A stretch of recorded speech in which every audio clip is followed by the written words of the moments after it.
السلام عليكم ورحمة الله وبركاته. الحمد لله رب العالمين والصلاة والسلام على سيد المرسلين وعلى آله وأصحابه أجمعين أما بعد فقد قال الله تبارك وتعالى في القرآن العظيم والفرقان المجيد بعد أعوذ بالله من الشيطان الرجيم بسم الله الرحمن الرحيم. وإذ قال موسى لأهله إن الله يأمركم أن تذبحوا بقرة قالوا أتتخذنا هزوا قال أعوذ بالله أن أكون من الجاهلين صدق الله العظيم. கண்ணியத்திற்கும் மிகுந்த மதிப்பிற்கும் உரித்தான அல்லாஹ்வின் நல்லடியார்களே, அல்லாஹுடைய மகத்தான கிருபையினால் சங்கையான இந்த ரமதான் மாதத்தினுடைய 2ஆம் நாள் தராவிஹ் தொழுகையை நிறைவு செய்தவர்களாக நாம் எல்லாம் இங்கே அமர்ந்திருக்கிறோம். அல்ஹம்துலில்லாஹ். அல்லாஹுடைய கிருபையினால் திருமறை குர்ஆன் ஷரீஃபிலிருந்து 2.5 ஜுஸுகள் ஓதி நிறைவு செய்யப்பட்டிருக்கின்றன. அல்ஹம்துலில்லாஹ். கண்ணியத்திற்குரியவர்களே, இன்றைக்கு ஓதி முடிக்கப்பட்ட சூரத்துல் பக்ரா, அது நேற்றைய தினம் துவங்கப்பட்ட சூரா, கிட்டத்தட்ட 2.5 ஜுஸுகள். திருமறை குர்ஆன் ஷரீஃபினுடைய மிகப்பெரிய அத்தியாயம் சூரத்துல் பக்ரா, 286 வசனங்கள். குர்ஆனுடைய மகத்தான சூரா, பெரிய சூரா என்பது மட்டுமல்ல, ரசூலுல்லாஹி ஸல்லல்லாஹு அலைஹி வஸல்லம் அவர்கள் இந்த சூராவை பற்றி ஏராளமான நற்செய்திகள் நமக்கு சொல்லியிருக்கிறார்கள். இந்த சூரா நபிகள் பெருமானா ஸல்லல்லாஹு அலைஹி வஸல்லம் அவர்கள் மக்காவிலிருந்து மதீனாவிற்கு ஹிஜ்ரத் செய்ததற்கு பிறகு இறங்கிய சூரா, மதனியா. அப்போது துவங்கி ஸல்லல்லாஹு அலைஹி வஸல்லம் அவருடைய வஃபாத் வரை கிட்டத்தட்ட 10 வருடங்களாக கொஞ்சம் கொஞ்சமாக சூரத்துல் பக்ரா இறங்கியது. திருமறை குர்ஆன் ஷரீஃபிலே இறங்கிய கடைசி ஆயத் அது இந்த சூரத்துல் பக்ராவில் தான் இருக்கிறது. வத்தகூ யௌமன் துர்ஜஊன ஃபீஹி இலல்லாஹ், அல்லாஹ்வின் பக்கம் நீங்கள் திரும்பி செல்லக்கூடிய அந்த நாளை பயந்து கொள்ளுங்கள். சும்ம துவஃபா குல்லு நஃப்ஸின் மா கஸபத் வஹும் லா யுظ்லமூன், அந்த நாளில் அல்லாஹ் நீங்கள் செய்த அனைத்திற்குமான கூலிகளை அல்லாஹ் கொடுப்பான், அது நல்லதோ கெட்டதோ, ஆனால் யாரும் அநீதம் செய்யப்பட மாட்டார்கள் என்ற இந்த வசனம் திருமறை குர்ஆன் ஷரீஃபிலே இறங்கிய கடைசி வசனம் அது சூரத்துல் பக்ராவில் தான் இருக்கிறது. ஃபுகஹாக்கள் சொல்லுவார்கள், இந்த சூறாவில் மார்க்க சட்டதிட்டங்கள் சுமார் 500 இருக்கிறது. 500 மசாயில்கள் சூரத்துல் பக்ராவிலே இருக்கிறது. எனவே தான் அப்துல்லாஹ் இப்னு உமர் ரலியல்லாஹு அன்ஹு அவர்கள் இந்த சூறாவை எல்லா சட்டங்களையும் விளங்கி நான் ஓதுவதற்கு 8 வருடங்கள் எனக்கு ஆனது என்று சொல்கிறார்கள். சூரத்துல் பக்ராவினுடைய முழு விளக்கத்தையும் பெற்று அதை நான் ஓதுவதற்கு 8 வருடங்கள் ஆனது என்று இப்னு உமர் ரலியல்லாஹு அன்ஹு அவர்கள் சொல்கிறார்கள். அப்படிப்பட்ட மகத்தான ஒரு சூரா. அதே போல இஸ்லாத்தின் சாரம்சம், இஸ்லாத்தினுடைய அடிப்படைகள் என்று சிறு வயதிலே நாம் ஓதக்கூடிய கொள்கை சம்பந்தப்பட்ட விஷயம், கலிமா, தொழுகை, நோன்பு, ஜகாத், ஹஜ், இந்த எல்லா கடமைகளும் சூரத்துல் பக்ராவிலே சொல்லப்பட்டிருக்கிறது. கலிமாவை பற்றி, ஏகத்துவத்தை பற்றி ஏராளமான வசனங்கள், தொழுகையை பற்றிய வசனங்கள், அதே போல் நோன்பு கடமையாக்கப்பட்ட வசனம் குதிப அலைக்குமுஸ் ஸியாம், அது சூரா பக்ராவில் தான் இருக்கிறது. ஜகாத்தை பற்றிய வசனம் சூரத்துல் பக்ராவில் இருக்கிறது. வஅதிம்முல் ஹஜ்ஜ வல் உம்ரத லில்லாஹ், ஹஜ் சம்பந்தமான மிக நீளமான வசனம் அதுவும் சூரத்துல் பக்ராவில் இருக்கிறது. ஆக இஸ்லாத்தினுடைய அனைத்து சாராம்சமும் சூரத்துல் பக்ராவிலே இருக்கிறது. எனவே தான் ஸல்லல்லாஹு அலைஹி வஸல்லம் சொன்னார்கள், லா தஜஅலு புயூத்தகும் மகாபிர், உங்களுடைய வீடுகளை கபறுகளாக ஆக்கி விடாதீர்கள். கபறுகளாக ஆக்கி விடாதீர்கள் என்று சொன்னால் எந்த வணக்க வழிபாடுகளும் இல்லாத இடமாக, தொழுகை இல்லை, அங்கிருந்து திருமறை குர்ஆன் ஷரீஃபுடைய ஓதுதல் இல்லை, திக்ர் இல்லை, இப்படிப்பட்ட இல்லங்களாக ஆக்கி விடாதீர்கள் என்று சொல்லிவிட்டு அதை தொடர்ந்து ஸல்லல்லாஹு அலைஹி வஸல்லம் சொன்னார்கள், இப்போ என்ன செய்யணும்? குர்ஆன் ஓதணும். அந்த குர்ஆனில் முக்கியமாக ஸல்லல்லாஹு அலைஹி வஸல்லம் சொன்னது, இக்ரஉ சூரத்துல் பக்ரா, உங்களுடைய இல்லங்களில், வீடுகளில் சூரத்துல் பக்ராவை ஓதுங்கள். ஃபைன்ன ஷைத்தான் யன்ஃபிரு மினல் பைத்தில்லதி துக்ரஉ ஃபீஹி சூரத்துல் பக்ரா, எந்த வீட்டில் சூரத்துல் பக்ரா ஓதப்படுகிறதோ அங்கிருந்து ஷைத்தான் விரண்டு ஓடி விடுகிறான் என்று ரசூலுல்லாஹி ஸல்லல்லாஹு அலைஹி வஸல்லம் சொன்னார்கள். கண்ணியத்திற்குரிய அல்லாஹ்வின் நல்லடியார்களே, எனவே நம்முடைய வீடுகளில் அதிகமாக குர்ஆன் ஓத வேண்டும், அதிலும் குறிப்பாக சூரத்துல் பக்ராவை ஓத வேண்டும். ஸல்லல்லாஹு அலைஹி வஸல்லம் சொன்னார்கள், இக்ரஉல் குர்ஆன், குர்ஆனை ஓதுங்கள், சூரத்துல் பக்ராவை ஓதுங்கள். ஃபைன்ன அக்தஹா பரக்கா, எந்த அளவுக்கு அந்த சூறாவை நீங்கள் வீடுகளிலே ஓதுவீர்களோ அந்த அளவுக்கு உங்களுக்கு பரக்கத் ஏற்படும். வதரகஹா ஹஸரா, அதை விடுவது உங்களுக்கு கைசேதமாக ஆகிவிடும்.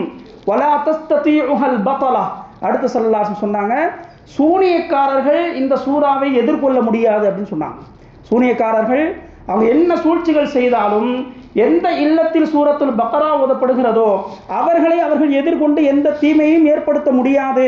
அப்பேற்பட்ட ஆற்றல் உள்ள சூரா சூரத்துல் பக்ரா என்று ரசூலுல்லாஹி ஸல்லல்லாஹு அலைஹி வஸல்லம் சொன்னார்கள். எனவே நம்முடைய வீடுகளில் அதிகமாக ஓதணும். குறிப்பாக ஒரு புது வீட்டுக்கு நம்ம போகிறதா இருந்தாலும் சரி, அல்லது வாடகைக்காக போகிறதா இருந்தாலும் சரி, குர்ஆன் ஓதணும். குறிப்பாக சூரத்துல் பக்ராவை ஓதுவது சாலச் சிறந்ததாக இருக்கும். ரசூலுல்லாஹி ஸல்லல்லாஹு அலைஹி வஸல்லம் அவர்கள் குறிப்பாக சூரத்துல் பக்ராவில் ஆயத்துல் குர்சியினுடைய மகிமையை சொன்னார்கள். உபய் இப்னு கஅப் ரலியல்லாஹு தஆலா மிகப்பெரிய காரி, உங்களுக்கு தெரியும். அந்த சஹாபி இடத்துல ஒரு தடவை ஸல்லல்லாஹு அலைஹி வஸல்லம் டெஸ்ட் வைக்கிற மாதிரி திருமறை குர்ஆன் ஷரீஃபினுடைய நல்ல தொடர்புள்ள ஒரு சஹாபி, ஆழமான இல்மு உள்ள ஒரு சஹாபி. அந்த சஹாபிகிட்ட கேட்டாங்க, குர்ஆனுடைய வசனங்களிலே மிக சிறந்த வசனம் எது? ஸல்லல்லாஹு அலைஹி வஸல்லம் அவங்க மேலே தான் குர்ஆன் இறங்குது, அவங்க தான் விளக்கங்களை சொல்லணும், சும்மா டெஸ்ட் பண்ணுற மாதிரி கேட்டாங்க. அதுக்கு முன்னாடி ஸல்லல்லாஹு அலைஹி வஸல்லம் அதை சொல்லலாம் இல்லை. அந்த சஹாபி உடனே சொன்னார்கள், அது ஆயத்துல் குர்சி அப்படின்னு சொன்னாங்க. ஆயத்துல் குர்சி தான் எனக்கு என்ன பொறுத்த வரைக்கும் குர்ஆனிலே மிக சிறந்த ஆயத்து நினைக்கிறேன் யா ரசூலல்லாஹ்.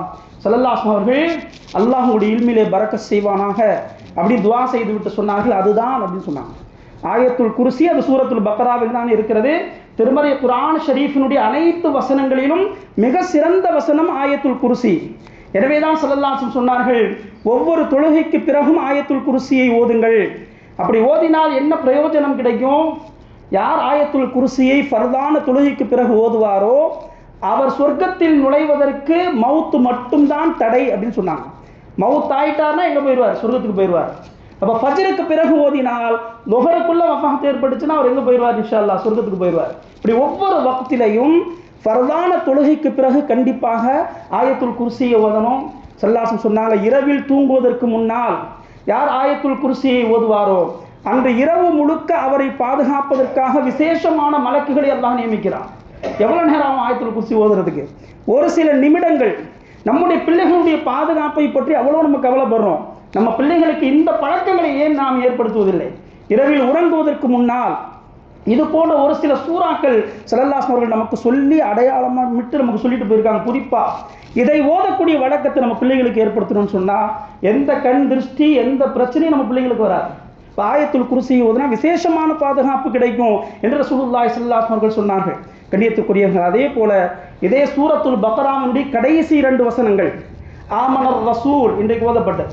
இந்த ஆமனுர் ரசூல் என்ற வசனமும் லா யுகல்லிஃபுல்லாஹு நஃப்ஸன் இல்லா உஸாஹா, இந்த 2 வசனங்களும் ஸல்லல்லாஹு அலைஹி வஸல்லம் சொன்னாங்க, எந்த வேதத்திலும் இப்படி ஒரு வசனம் கொடுக்கப்படவே இல்லை. இது அர்ஷினுடைய பொக்கிஷத்திலிருந்து எனக்கு என்னுடைய உம்மத்துக்காக அல்லாஹ் பிரத்யேகமாக தந்த வசனங்கள். ஸல்லல்லாஹு அலைஹி வஸல்லம் அவ்வளோ அற்புதமான வசனங்கள் என்று சூரத்துல் பக்ராவினுடைய கடைசி 2 வசனங்களை சொன்னார்கள். இந்த வசனங்களை பற்றியும் ஸல்லல்லாஹு அலைஹி வஸல்லம் சொன்னாங்க, இரவு உறங்குவதற்கு முன்னால் இந்த வசனங்களை யார் ஓதுவாரோ அவருடைய எல்லா காரியங்களுக்கும் இது போதுமானது. அதிகமாக ஓத டைம் இல்லை, இந்த 2 வசனத்தை நீங்கள் ஓதுனீங்கன்னா உங்களுடைய எல்லா விஷயத்துக்கும் அது போதுமான கஃபத்தாகு ஸல்லல்லாஹு அலைஹி வஸல்லம் சொன்னாங்க. எல்லா விஷயத்துக்கும் அது போதுமானதாக ஆகிவிடும். அப்படிப்பட்ட மகத்தான பல வசனங்கள் சூரத்துல் பக்ராவில் இருக்கிறது. ஒட்டு மொத்தமாகவும் சூரத்துல் பக்ரா என்பது மிக மகத்துவம் நிறைந்த ஒரு சூறாவாக இருக்கிறது.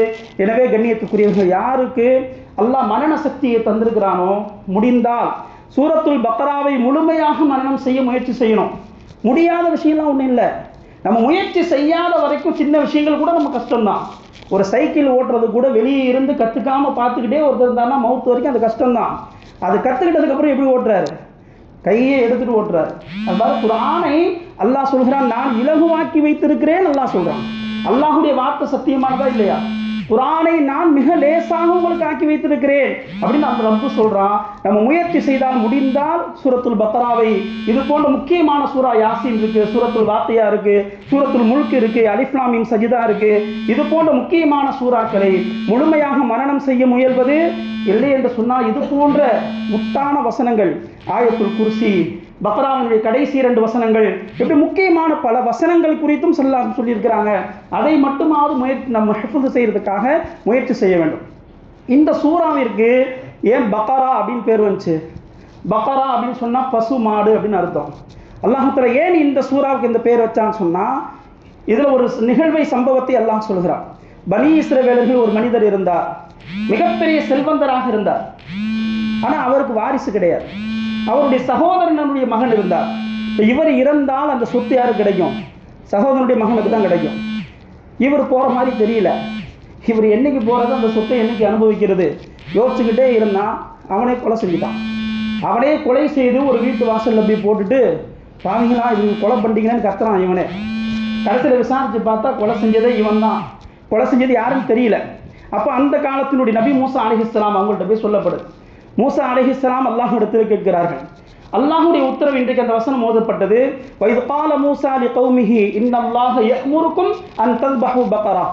ஒரு மாட்டை அறுத்து அதனுடைய முன்செப்பையை நீங்கள் கொண்டு அந்த மையத்தை அடிச்சிங்கன்னு சொன்னால் அந்த மையத்தை எழுந்திரிச்சு சொல்லிடும் தன்னை யார் கொலை செஞ்சாங்க. இது அல்லாஹ் தஆலா சொன்ன விஷயம். இப்போ அந்த காலத்து நபி மூசா அலைஹிஸ்ஸலாம் இதை சொன்னாங்க, இப்படி செஞ்சீங்கன்னா உங்களுக்கு தீர்வு கிடச்சிருப்பா. இந்த பனி இஸ்ரவேலர்கள் ரொம்ப குசும்பு பிடிச்சவனுங்க. மாடுன்னு பொதுவாக எல்லாம் சொன்னான்ல, ஏதாவது ஒரு மாடு அறுத்துருக்கலாம்ல. அந்த மாடுக்கு என்ன வயசு, அதுக்கு என்ன நிறம், இப்படி ஒன்று ஒன்றா கேட்க அல்லாஹ் தஆலா ஒவ்வொன்றுக்கும் ஒரு பதிலை சொல்லிட்டான். இத்தனை வயசுக்குள்ளே இருக்கணும் அப்படின்ட்டான். இந்த கலர் நல்ல மஞ்சள் நிறமாக இருக்கணும் அப்படின்னு கலரையும் சொல்லிட்டான். இப்படி ஒவ்வொரு விஷயமா சொல்ல அந்த அடையாளம் கொண்ட மாட்டை கண்டுபிடிக்கிறதுக்கு அவங்களுக்கு போதும் ஆயிடுச்சு. ரொம்ப நாள் சுற்றி கடைசியில் அப்படிப்பட்ட ஒரு மாட்டை அவர்கள் வாங்கினார்கள். வாங்கி அறுத்தாங்க. அதை யார் கொலை செஞ்சான்றதை சொல்லிருச்சு. அந்த மையத்தை எழுந்து சொல்லிருச்சு. இங்கே நமக்கு என்ன படிப்புனா, இந்த மாட்டை யார்கிட்ட வாங்கினாங்களோ, இந்த மாட்டை ஒருத்தட்ட போய் வாங்கினாங்கல்ல, அதிகமான தொகை கொடுத்து அந்த மாட்டினுடைய உரிமையாளரை பற்றி ஒரு தகவல் இருக்கு. அந்த மாட்டினுடைய உரிமையாளர் அவர் ரொம்ப அல்லாஹ்வுடைய அச்சமுள்ளவராக இருந்தால், அவர் இறக்கக்கூடிய நேரத்தில் இந்த மாடு எந்த மாட்டை இவங்க விலைக்கு வாங்கினாங்களோ ரொம்ப சின்ன குட்டியாக இருந்துச்சான். அவருக்கு ஒரே ஒரு பிள்ளை மகன். இப்போ அவர் வஃபாத்தாக போகிறார், வேறு எந்த சொத்துமே இல்லை. மகனுக்குன்னு இவர் சேர்த்து வச்சுக்கிறது ஒன்று தான். ஆனால் மகன்கிட்ட ஒப்படைக்கிற வயசில் அவர் இல்லை, ரொம்ப சின்ன பிள்ளையாக இருக்கிறார். இது யார்கிட்ட அமானிதமாக கொடுக்குறது யோசிச்சு பார்த்து கடைசியில் அல்லாஹ்ட்டே சொன்னார், யா அல்லாஹ் இதை உன்னுடைய அமானத்திலே நான் விட்டுறேன், இதை நான் மேலே விட்டுறேன். என்னுடைய பிள்ளைக்கு எப்போ இது சேரணுமோ அந்த நேரத்தில் என் பிள்ளைட்டு நீ சேர்த்து வச்சிருன்னு துவா செஞ்சுட்டு அவரை ஒரு இடத்துல போய் விட்டுட்டு அவர் வஃபாத் ஆகிட்டார். அவங்க மனைவிக்கு மட்டும் அது தெரியும். அந்த பிள்ளை கொஞ்சம் பெருசானதுக்கு பிறகு தாய் சொன்னாங்க, உன்னுடைய தகப்பனார் உனக்காக வச்சிருந்த ஒரே ஒரு சொத்து, அதை இந்த மாதிரி விட்டுட்டா இருப்பாங்க, எல்லாமே தவக்கல் வச்சு தேடு, அது கண்டிப்பாக உனக்கு கிடைக்கும். ஒரு நீண்ட நிகழ்வு. போய் தேடினாரு.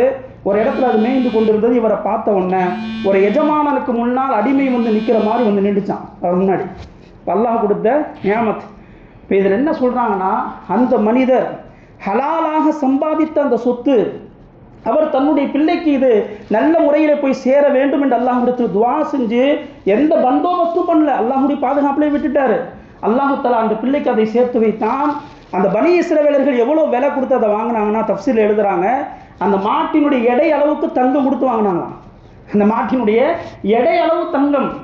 அப்போ ஒன்றுமே இல்லாத வெளிரங்கத்தில் பார்க்கறதுக்கு அற்பமாக இருந்த ஒரு சொத்தை அது ஹலாலாக சம்பாதிக்கப்பட்ட காரணத்தினால், அந்த தந்தையினுடைய துஆவினுடைய பரக்கத்தினால் அல்லாஹ் அந்த பிள்ளைக்கு பன்மடங்காக பெருக்கி அவனுடைய பாதுகாப்பிலே வைத்து அல்லாஹ் சேர வேண்டிய நேரத்திலே சேர்த்தான். எனவே நாம் நம்முடைய பிள்ளைகளுக்கு அதிகமான சொத்துக்களை எப்படியாவது சேர்த்து நம்ம கொடுத்துட்டு போயிட்டா அது ஹராமோ ஹலாலோ நம்ம பிள்ளைகள் ரொம்ப சந்தோஷமாக வாழ்ந்துருவாங்கன்னு தயவு செஞ்சு நினைக்காது. நம்ம சம்பாதிச்சு நம்ம பிள்ளைகளை நிறைவாக விட்டுட்டு போகிறது சிறந்தது. ஸல்லல்லாஹு அலைஹி வஸல்லம் சொன்னாங்க, உங்களுடைய பிள்ளைகளை பிறரிடத்தில் கையேந்தக்கூடிய நிலையில் விட்டு செல்வதை விட அவர்களை செல்வந்தர்களாக நல்ல நிலையில் விட்டு செல்வது சிறந்தது என்று சொன்னார்கள். அதே நேரத்தில் அந்த செல்வம் ஹலாலானதாக இருந்தால் மட்டும்தான் அது நம்முடைய சந்ததிகளுக்கு, அது அடுத்தடுத்த சந்ததிகளுக்கு கியாமத் வரைக்கும் போய் சேரும். நான் எப்படியாவது சம்பாதிச்சு உஷாராக கொடுத்துட்டு போயிட்டா என் பிள்ளைக்கு அது பயன்படுமான்னு பார்த்தா நிச்சயமாக பயன்படாது. ஒரு மிகப்பெரிய செல்வந்தர் அல்லாஹ் தஆலா அவர் கொண்டு பல தீனுடைய காரியங்களை கூட வாங்கினான். அவர் வஃபாத்தான பிறகு அவருடைய ஒரே ஒரு மகன் செய்த ஒரு தவறு, வட்டியில் ஈடுபட்டதின் காரணமாக, நான் குறிப்பிட்டு சொல்ல விரும்பல, ரொம்ப மனம் வலிக்கக்கூடிய ஒரு நிகழ்வு. எவ்வளவோ சொத்து, பல கோடி ரூபாய் சொத்து, அந்த ஒரு மகன் செய்த தவறினால் அத்தனையும் விற்றாலும் அந்த கடன் தீராது என்ற நிலைக்கு வந்துருச்சு. அப்படிப்பட்ட நிலைக்கு வந்துருச்சு. எனவே அல்லாஹ் தஆலா தான் நம்முடைய சொத்துக்களை பாதுகாத்து நம்முடைய பிள்ளைகளை கொண்டு போய் சேர்க்கணும். அது எப்போ அந்த பாதுகாப்பு கிடைக்குன்னு சொன்னால், நம்முடைய சம்பாத்தியம் அல்லாஹ்வுடைய அச்சத்தோடு ஹலாலானதாக இருக்கும் பொழுது அல்லாஹ்வுடைய விசேஷமான பாதுகாப்பு அது கிடைக்கும். எல்லாம் வல்ல அல்லாஹ் ஜல்ல ஷானுஹு தஆலா நம்முடைய கொடுக்கல் வாங்கலை ஹலாலாக ஆக்கி தருவானாக. ஹலாலான ரிஸ்கை விசாலமாக தந்தல் புரிவானாக. நமக்கு பிறகும் நம்முடைய சந்ததிகள் கியாமத் வரை யாரிடத்திலும் கையேந்தாமல் கண்ணியமாக வாழ அல்லாஹ் தௌஃபீக் செய்வானாக.